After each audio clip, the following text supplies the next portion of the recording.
चुनाव लड़ रही श्रीमती काजल निषाद जी, मंच पर उपस्थित विनय तिवारी जी, कृष्णकांत त्रिपाठी जी, राहुल गुप्ता जी से लेकर के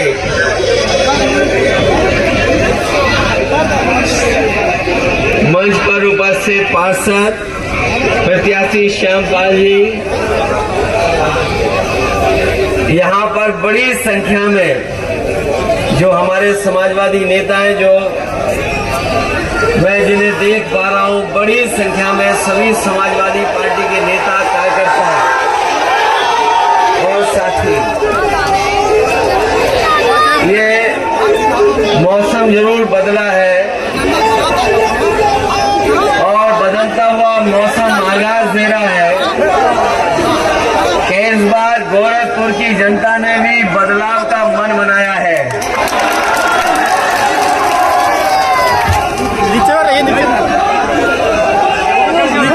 ये चुनाव कब होने जा रहा है? आपने पहले भी भारतीय जनता पार्टी की सरकार देखी है। भारतीय जनता पार्टी की दिल्ली में भी सरकार, लखनऊ में भी सरकार, और गोरखपुर जैसे शहर में सड़क पर गाड़ी बरसात में नहीं चलती है।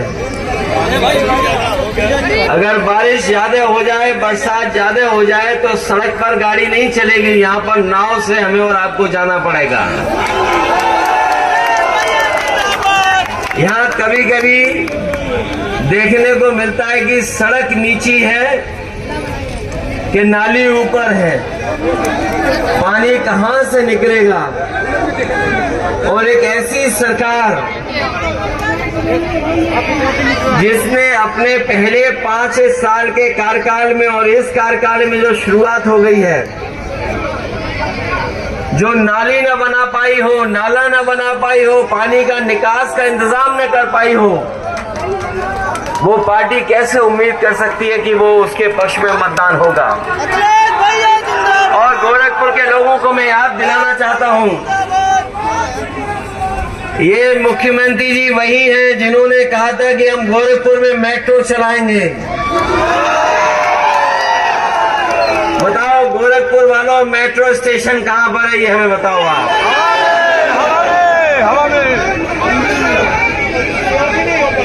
ये मेट्रो स्टेशन है कहीं के नहीं है? ये मुख्यमंत्री भी गोरख धंधा करते हैं लगता है। और ये बात मैं इसलिए कह रहा हूं, ये कागज पे मेट्रो बना रहे हैं।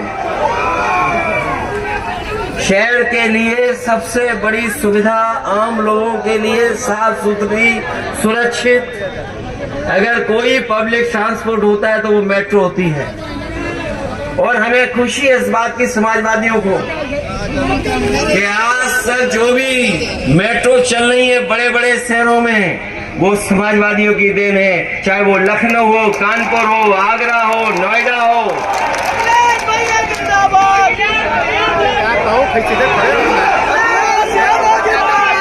अगर नारे लगाना तो ठीक, अच्छी बात है। मुझे नहीं लगता है कि मुख्यमंत्री जी मेट्रो समझते नहीं कि मेट्रो है क्या चीज। अगर समझते होते तो आज मेट्रो से हम लोग चल रहे होते, गोरखपुर के लोग मेट्रो में बैठ करके चल रहे होते। ये चुनाव इसलिए है कि कूड़ा हटा के नहीं हटा, नालियां साफ हुई कि नहीं हुई। अगर नालियां नहीं साफ हुई, कूड़ा नहीं हटा, तो आपसे घरों का टैक्स ले रहे हैं कि नहीं ले रहे हैं। और अगर नाली को सीवर में जोड़ोगे, उसके लिए भी रुपया देना पड़ रहा है कि नहीं देना पड़ रहा है।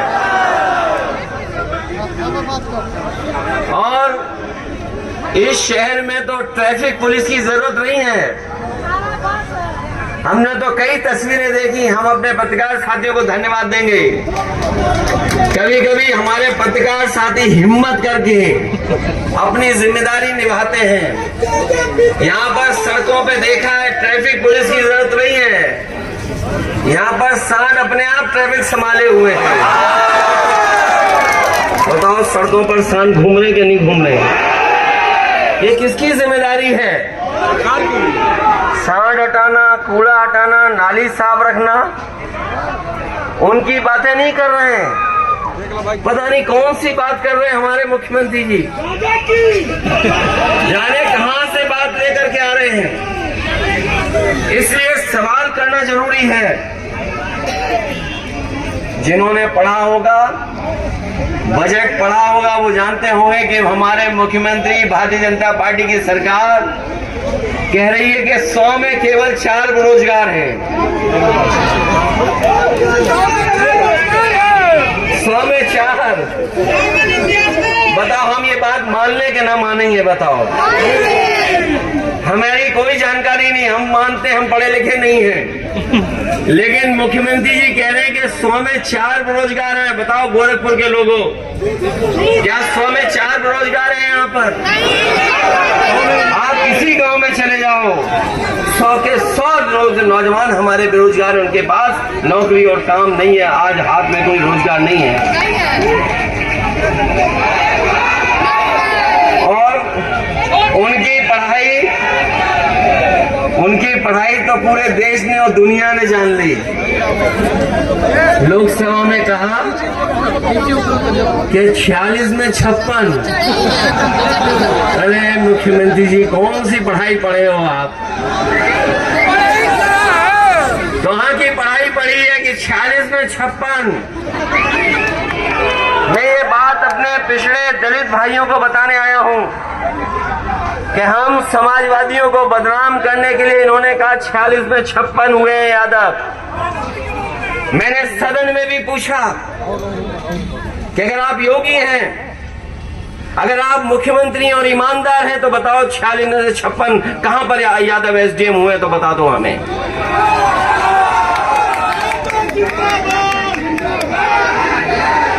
कोई मानेगा कि 46 में 56?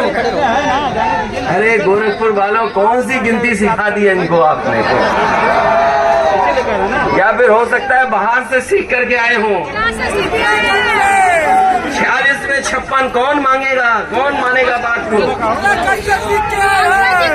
और फिर बिजली का बिल कितना देना पड़ रहा है आपको? बताइए। बिजली का बिल बहुत ज्यादा देना पड़ रहा है, 10 रुपया नहीं। आज घरों का मीटर तेज चल रहा है, बहुत तेज चल रहा था जी। और जब से ये सरकार आई है, जो मीटर लगाए हैं वो और तेज चल रहे हैं। जो नए मीटर हैं वो ज्यादा तेज चल रहे हैं।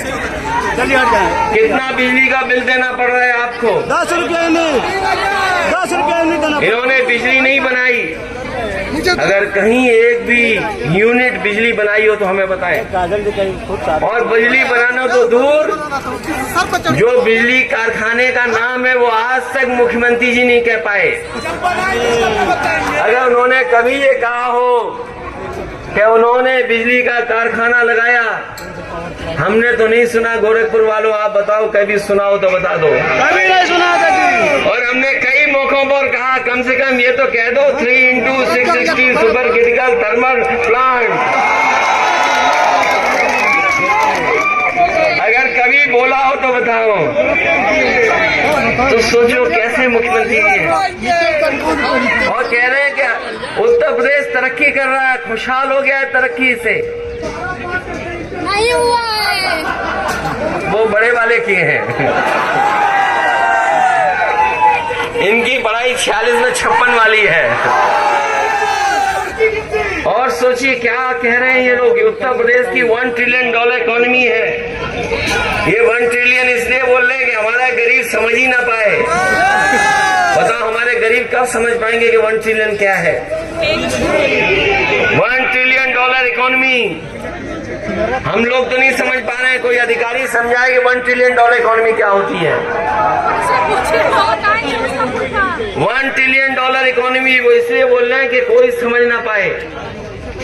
और जो झूठ बोल रहे हैं उसको सच बताने के लिए, जो झूठ बोल रहे हैं उसको सच बताने के लिए भारतीय जनता पार्टी ने, मुख्यमंत्री जी ने 200 करोड़ से अमेरिका से कंपनी बुलाई है, डिलॉयट कंपनी बुलाई है। जो झूठ बोल देते हैं उसको सच खर्च कैसे बनाया जाए, उसके लिए 200 करोड़ रुपए खर्च कर रहे हैं। और वो हिसाब किताब नहीं बोलूंगा जो टीवी पे खर्च हो रहा है।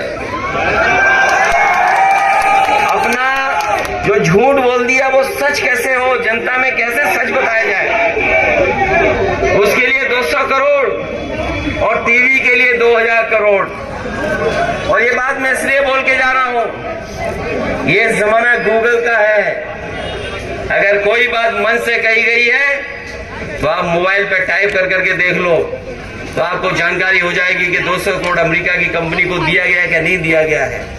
टीवी को चलाने के लिए 2000 करोड़ रुपए दिया जा रहा है कि नहीं दिया जा रहा है। दिया जा रहा है। केवल बात यहीं तक नहीं है, वैसे तो बहुत अपराध घटनाएं न जाने क्या क्या कह रहे हैं, लेकिन मैं कह सकता हूं भारतीय जनता पार्टी और खासकर इन मुख्यमंत्री के कार्यकाल में इतनी लूट, इतनी भ्रष्टाचार और इतने बलात्कार कभी नहीं हुए होंगे जितने इनकी सरकार में हो रहे हैं।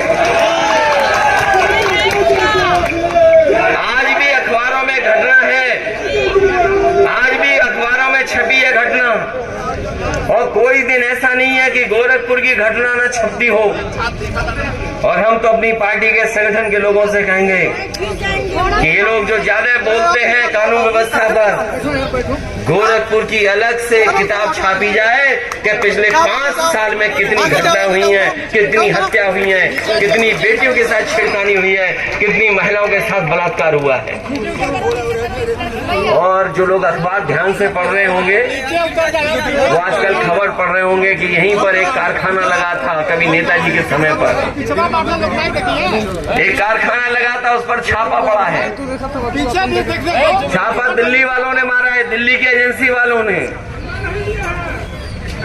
जो दिल्ली की एजेंसी है वो यूपी में छापा मार रही है, और यूपी की जो एजेंसी है वो दिल्ली में छापा मार रही है।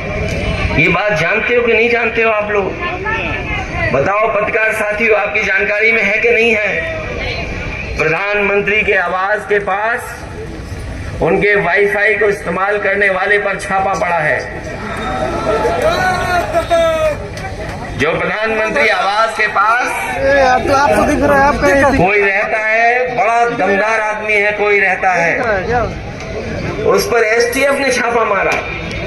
ये बात हमें समझ में नहीं आ रही है कि बताओ एसटीएफ यूपी की दिल्ली में छापा मार रही है और दिल्ली की इनकम टैक्स गोरखपुर में छापा मार रही है। कहीं ऐसा तो नहीं ये डबल इंजन आपस में टकरा रहे हो, एक दूसरे को टक्कर मार रहे हो? और ये बात मैं इसलिए कह रहा हूं, जब अखबार पढ़ो ध्यान से पढ़ना। ये जो गोरखपुर वाले उद्योगपति हैं, इनका कारोबार लखनऊ से लेकर के न जाने कितना फैला हुआ है। सुनने में आया है कि कई नेताओं के व्हाट्सएप चैट है उनके जो पकड़ी गई है, वो समाजवादी नेता नहीं है, वो भाजपा नेता हैं। और जिस पर एसटीएफ ने छापा मारा है दिल्ली में, सोचो दिल्ली के पास बड़ी बड़ी संस्थाएं हैं, उनके पास आईबी है, इंटेलिजेंस है, और भी संस्थाएं हैं। वहां छापा नहीं मार रही दिल्ली की पुलिस, दिल्ली के अधिकारी, यूपी के लोग जाकर के छापा मार रहे हैं। और उसका परिणाम आपने देखा होगा। जो लोग दावा कर रहे हैं कि लॉ एंड ऑर्डर बेहतर है, लॉ एंड ऑर्डर अच्छा है, वो बताएं कि आज तक परमानेंट डीजीपी क्यों नहीं पोस्ट हो पाया है। बताओ यूपी में डीजीपी परमानेंट ही नहीं है। सही बात है। अपनी सरकार होती तो अखबार वाले भी चिल्लाते, टीवी में भी चिल्लाते कि देखो समाजवादी लोग कैसे डीजीपी नहीं पोस्ट कर पा रहे हैं। हमारे पुलिस के लोग जानते होंगे, उन्हें अभी तक परमानेंट डीजीपी नहीं मिल पाया है, कार्यकारी डीजीपी मिला है। एक कार्यकारी डीजीपी रिटायर हो गया, दूसरा कार्यकारी डीजीपी आ गया, अभी परमानेंट डीजीपी नहीं है। जो सरकार अपना डीजीपी पोस्ट न कर पाए, जो मुख्यमंत्री अपना डीजीपी पोस्ट न कर पाए, उससे कमजोर मुख्यमंत्री कोई नहीं हो सकता है। और अपनी गद्दी बचाने के लिए महंगाई से बहस न हो, बेरोजगारी पर बहस न हो, किसान की आय पे बहस ना हो, इसीलिए जानबूझ करके उत्तर प्रदेश में नए नए मुद्दे उठाए जा रहे हैं। ये वही लोग हैं जो हिंदू मुस्लिम की खाई पैदा करते हैं। और हम तो कहते हैं आप लोग बड़े बड़ों की चार्जशीट दिखा रहे हो, बड़ी बड़ी चार्जशीट दिखा रही है सरकार, बड़ी चार्जशीट दिखा रही है कि देखो इन पे इतने मुकदमे हैं। अगर मुख्यमंत्री जी ने अपने मुकदमे वापस न लिए होते तो बताओ कितनी बड़ी सूची थी, कितनी बड़ी सूची थी कि नहीं थी? बताओ सूची थी इतनी बड़ी कि नहीं सूची थी? तो गोरखपुर का सबसे बड़ा कौन होता नंबर 1 पर, जिसमें सबसे ज्यादा मुकदमे होते, अगर मुकदमे वापस न लिए होते तो। इसलिए देश कानून से चले, संविधान से चले। और हम अपने लोगों से कह करके जा रहे हैं, ये चुनाव इसलिए भी जरूरी है कि इनको संदेश जाना चाहिए कि ये संविधान और हमारे लोकतंत्र को खतरा पैदा कर रहे हैं। हालांकि महापौर का चुनाव है, लेकिन आने वाले समय के चुनाव के लिए भी संदेश है 24 का। इस चुनाव में समाजवादियों की मदद करिए आप लोग, और यहीं से शुरुआत हो। 24 की गिनती भी यहीं इसी चुनाव से शुरू हो। जो निषाद समाज के लोग कहते हैं, हम तो जानते हैं, इसी मैदान में बगल में आए थे एक बार, निषाद समाज के नेता कहते थे मठ हमारा है, यही तो कहते थे। बताओ याद है कि नहीं याद है कि ये निषाद राज की स्थान है? अरे हम उतनी बड़ी लड़ाई नहीं लड़ सकते हैं, लेकिन हम इतनी बड़ी लड़ाई तो लड़ सकते हैं कि निषाद समाज को हम महापौर तो बना सकते हैं। इसलिए शुरुआत करो। उस समय भी समाजवादियों ने जिताया था, याद है कि नहीं याद है? और जो लोग हम लोगों पर आरोप लगाते हैं, जरा इतिहास पलट करके देखो। लोकसभा अगर किसी ने अपमानित किया है कृष्णों को, दलितों को, अगड़ों को, तो वो भारतीय जनता पार्टी के लोग हैं। जब हम कहते हैं कि जाति जनगणना हो, तो इन्हें साफ सूंघ जाता है कि जाति जनगणना क्या चीज है। हम कहते हैं कि जाति जनगणना होनी चाहिए। अगर ये आरोप हम लोगों पे लगाते हैं कि हम लोगों ने सबसे ज्यादा मलाई ले ली है, तो हम ये कहते हैं कि मलाई हम नहीं लेना चाहते हैं। सबकी गिनती हो जाए कौन कितना है, उस हिसाब से मलाई बढ़ जाए। जो ज्यादा हो, आबादी में निषाद समाज ज्यादा है, तो क्यों नहीं समाज की मेयर बन पा रही है? इसलिए जहां हम जग रहे हैं, जगाने आए हैं, वहीं आपकी भी जिम्मेदारी बनती है। हमारे मुख्यमंत्री जी आगरा लखनऊ एक्सप्रेसवे की बड़ी चिंता करते थे कि वहां पर भ्रष्टाचार हुआ है। बोलते थे आगरा लखनऊ एक्सप्रेस में बहुत भ्रष्टाचार हुआ है। अरे गोरखपुर वालों बताओ, आपके लिए लिंक एक्सप्रेसवे बना था, जुड़ गया कि नहीं जुड़ा? अभी तक नहीं जुड़ा। अगर जुड़ा होता तो हवाई जहाज से नहीं, हम सड़क से ही आपके बीच में आ जाते, इतने ही समय में आ जाते। और जो लिंक एक्सप्रेस से जुड़ रहा है, बताओ कब जुड़ना था, आज भी नहीं जोड़ पाए।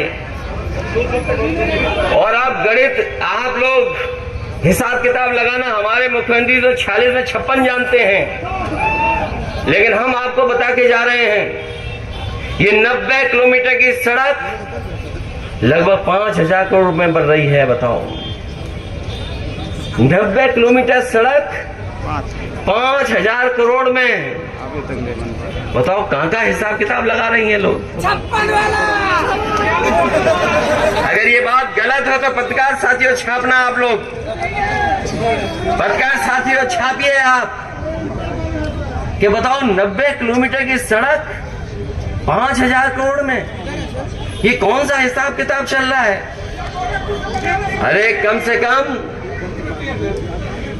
नहीं, एक पे एक फ्री चल रहा है बाजार में आजकल। तो अगर मॉल में जाओ आप तो कई बार ऐसा मिलता है कि एक सामान लो 2 फ्री मिल जाएंगे आपको। कहीं ऐसा हिसाब किताब तो नहीं है? सोचिए 90 किलोमीटर 5,000 करोड़ में। इसीलिए हम कह रहे हैं ये दिल्ली लखनऊ वालों के इंजन आपस में टकरा रहे हैं। दिल्ली वाले छापा यहां मार रहे हैं, यहां वाले छापा वहां मार रहे हैं। इस चुनाव में मदद करिए, क्योंकि बेरोजगारी से लेकर के महंगाई और इन सरकार में बैठे लोगों ने पूरा उत्तर प्रदेश चौपट कर दिया है। आज उत्तर प्रदेश के विकास नहीं हो रहा जिस दिशा में जिस तरीके से विकास होना चाहिए था। ये जो सड़क दिखाई दे रही है 4 लेन, बताओ समाजवादियों की देन है कि नहीं है? ये एम्स को जमीन दी समाजवादियों ने कि नहीं दी? ये गोरखपुर में कमाल के हमारे मुख्यमंत्री हैं, इन्हें ऊंचाई से डर लगता है। हमारे मुख्यमंत्री ऊंचाई से डर लगता है इनको। एक पुलिस हेडक्वार्टर लखनऊ में बनवाया, उसकी छत पे हेलीकॉप्टर है, उतार सकते हैं, कभी नहीं उतर पाए वहां पर। और सुना है यहाँ की जो बिल्डिंग समाजवादियों ने बनाई थी ज्यादा फ्लोर की थी, उन्हें ऊंचाई से डर लगा, 4 फ्लोर हटा दिए। बताओ कैसा हिसाब किताब लगा रहे हैं। और जो इलाज, जो दवाई, जो सुविधा मिलनी चाहिए अस्पताल में नहीं मिल पा रही है। और एम्स में भी जो सुविधा मिलनी चाहिए थी, जो बजट मिलना चाहिए था, वो नहीं मिल पा रहा है। इसलिए हम आपसे सहयोग और मदद मांगने आए हैं कि इस चुनाव में सरकार के खिलाफ आप मतदान कर देना। इन्होंने शहरों को कूड़ा बना दिया। इनके जहां जहां मेयर रहे हैं उन्होंने नालियों में उफनता हुआ आप कचरा गंदगी देख सकते हो। थोड़ा सा पानी बरस जाए तो यहाँ मेट्रो नहीं नाव चलेगी, जैसी हालत पैदा की है। इसलिए गोरखपुर से संदेश जाए और हमारी पार्टी की प्रत्याशी काजल निषाद को एक एक वोट देकर के साइकिल चुनाव चिन्ह पर मदद करने का काम करना। और हमारे श्रीवास्तव भाई यहाँ जाइए, साथ ही साथ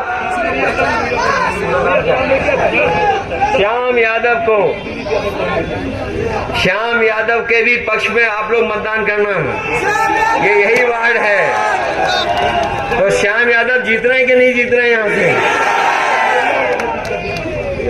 जहां श्याम यादव को जिताओ, वहीं जहां जहां टाउन एरिया, नगर पालिका या मेयर महापौर का चुनाव है, साइकिल चुनाव चिन्ह पे एक एक वोट डाल करके मतदान कर करके उन्हें जिताने का काम करना।